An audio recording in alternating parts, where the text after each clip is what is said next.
Alright, so the first thing we need for this type of techno is this super hard, fat bass.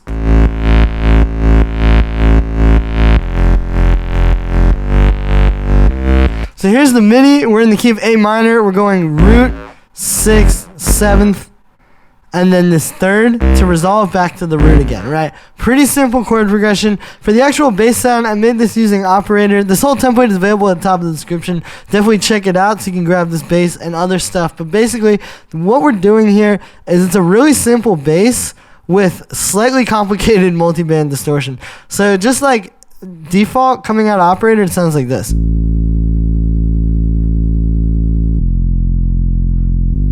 We have a square wave and a saw wave playing side by side. There's no FM.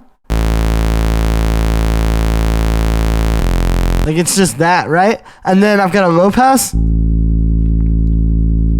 then after that, we do a bit of multi-band distortion. And this is where the actual sound comes. So what I'm doing here is I got this audio effect rack. We have one chain, which is just the dry signal. And then we have these two distortion chains.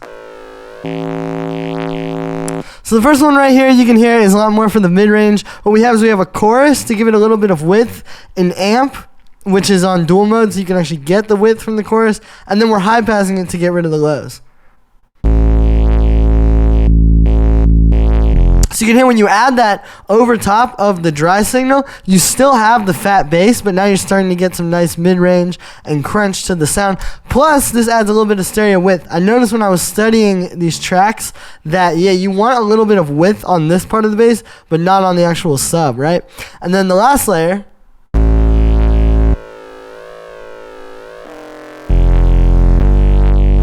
you can hear it just adds that last little bit of like sizzle kind of crunch on top. So what this one's doing is we got a chorus into an amp, which is like really heavy. This heavy one is good for high end too, especially when it's got low end pushing against high end. Then we're high passing it even higher than the last one. We just want like the tss. And then we have a delay actually, which I'm using as a stereo widener. I'm going to make a video about this soon, but you can very easily make your sounds wider in Ableton doing this. And yeah, so those highs are like the widest thing. And then it all sits together really well. I've got an auto pen to make this sound like it's being sidechained to the kick. It's a bit easier controlled this way. I've got this little subcut.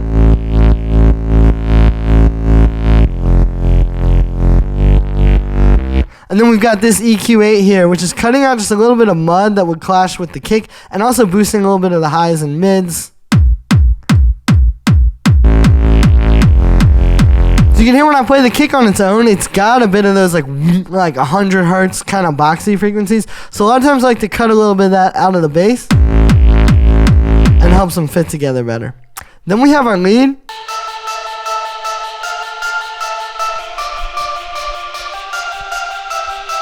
So this is actually really simple musically, but it goes really well over the chord progression. So first of all, the root notes,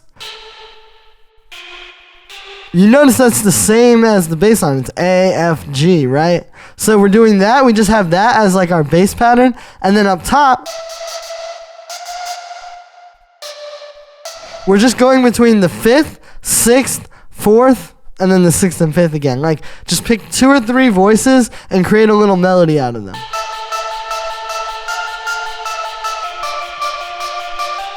And it's funny because the less notes you have, the more impactful it is when you switch notes. Like that half step between the E and the F, you really hear it when it's like this, versus if you're just firing off a million notes a minute, you don't really hear that, right? Now, for the sound on this lead, it's got 2 layers. We've got this one and this one. Right, so they kind of work together and do different things to really help. This one, what it is it's in wavetable. We got a saw wave and then this like FM harmonics wave.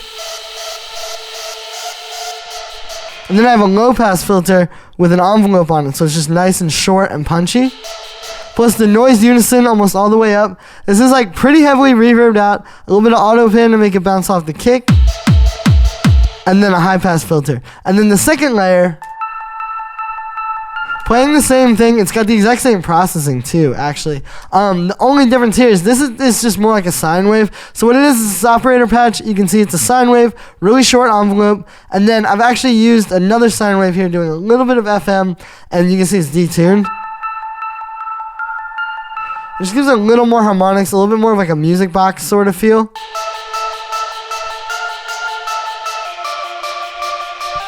And you can hear they fit together really well. Now, again, this is just like literally copied the same processing on there. That's a good way to layer sounds. This is like maybe less than conventional, right? Like a lot of people would say layering in more scientific methods works, but honestly, bro, if you just have like a sound like this that's pretty washed out and reverb, and it's like being high pass and stuff, if you copy that same effects from, you know, one layer to the next layer, it'll actually help to really glue them together. So then we got our drums, which are really important for this kind of techno, and I really consider the bass part of the drums. Right, like it doesn't sound complete until you really give it that bass. So we're starting here with just a nice fat kick. This is one that I layered a while ago, so admittedly I can't really tell you too much about that. I think it was like some 909 multiband distortion, right, to get that really clicky but fat kick. And then I'm just cutting a bit of sub out. And then we're converting it to mono so you don't get any issues with the bass, especially with the bass being so wide. Then we got our hi-hat. It's a simple 909 hi-hat. I pitched it up a little bit and I made it short, but this actually did take a bit of finessing. When I was referencing this against these guys' tracks, I noticed that like if you don't get the right mix on this, you're not really going to get the sound, because it's that like heavy, just like in your face, you know, very like smacking groove. So you need this to be like, yeah, that needs to really hit. It can't be like, it needs to be like, you know, really big, animated. Then we have a little loop, just basically some hi-hats with this auto pan to make it sound sidechain. I have our clap. Just a nice short clap too. That's another thing with this. The groove works really well if you have like this fat kick, fat short hi-hat, and then like a shorter, smaller clap. You don't want like those big distorted Klangkünstler claps here. Like it would work maybe, but as far as like this groove, it's really sitting well. Just with that little, right?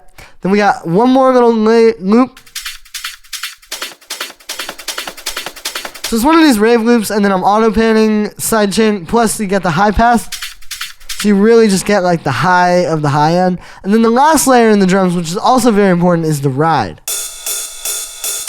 And this is another one that seems simple, where there's a lot of finesse. First of all, pitching. I pitched it to be in key with this track. Right, so you're not clashing there, because if you change this, check it out. It can get pretty ugly pretty quick, right? So you want to tune it, whether it's a fifth or the root note, just using your ear. Plus, on top of that, you know, if you're going to use this 909 ride against the 909 hi-hat, you also want those to, like, have a bit of separation, right? So you got to think about, like, okay, well, I'm going to have my 909 hi-hat be up really high, and then the ride could be a bit lower like this. That was another thing. Like, there's a lot of, it's not just like, oh, just drop a ride in, right? You really have to know how to finesse. This is like, you know, if you're making clothes, it's like, okay, yeah, you could like stitch a pair of pants, like just very generically, right? But like, if you know exactly where to put the stitch, and you know, like, oh, make this part a little bit longer, and like kind of like stretch out the fabric here and then stitch it, you know, so it like drapes in this way on the bottom. It's this kind of concept, but with music, right? It's like you could just drop in 909 drums, but this is how to really like make them fit and create interesting texture, right? So the other thing with this is the auto pan. Even though it's not playing with the kick, it's on the upbeats, still having that little auto pan helps the groove. If I turn it off, it kind of sticks out like a sore thumb. If I turn it on, all of a sudden it's sitting really well. Then we just have a little bit of a high pass at the end, getting rid of any low end, making sure it's not going to clash.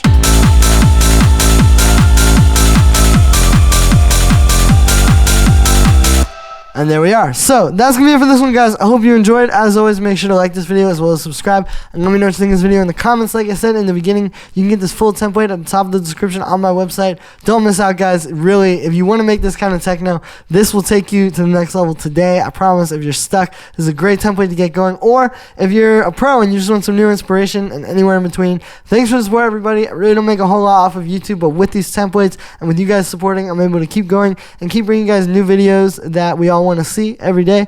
Thanks for the support, everybody, and I'll see you tomorrow with another video.